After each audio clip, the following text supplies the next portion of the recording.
কৰিশ্মা নাথ কৰিশ্মা নাথ বুলি ক'লেনো এতিয়া কোনে চিনি নাপায়।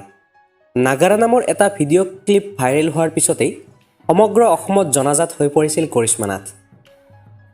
বহুতো মানুহে কৰিশ্মাৰ প্ৰশংসা কৰাৰ লগতে বহুলোকে সমালোচনাও কৰিছে। শেহতীয়াকৈ নাগাৰা নাম সংঘই কৰিশ্মা নাথক এঘৰীয়া কৰা বুলিও পোহৰলৈ আহিছে। কিন্তু ইয়াৰ মাজতেই একাংশ লোকে কৰিশ্মা নাথক মৰম আৰু আশীৰ্বাদো প্ৰদান কৰিছে। যোৱাকালি কৰিশ্মা নাথে ফেচবুকৰ জৰিয়তে ৰাইজক জনায় যে তাইলৈনো এখন চিঠি আহিছে, এখন বিশেষ চিঠি। চিঠিখনৰ কথা উল্লেখ কৰি কৰিশ্মা নাথে লিখিছে যে আমাৰ নাম চাই ভাল পাই খুৰা এজনে মোলৈ 1500 টকা আৰু এখন চিঠি লিখি ডাকযোগে পঠিয়াইছে। খুৰাজন ভাৰতীয় ষ্টেট বেংকৰ এজন অৱসৰ পোৱা কেছ অফিচাৰ।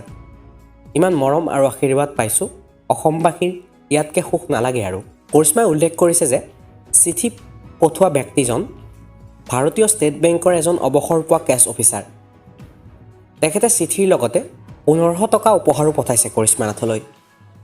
এই বিষয়ত বাৰু আপোনাৰ কি মতামত? আপুনি বাৰু কৰিশ্মা নাথক ভাল পায় নে বেয়া পায়? কৰিশ্মা নাথৰ নাম বাৰু আপোনাৰ প্ৰিয়নে? আমাক জনাওক কমেণ্ট বক্সত।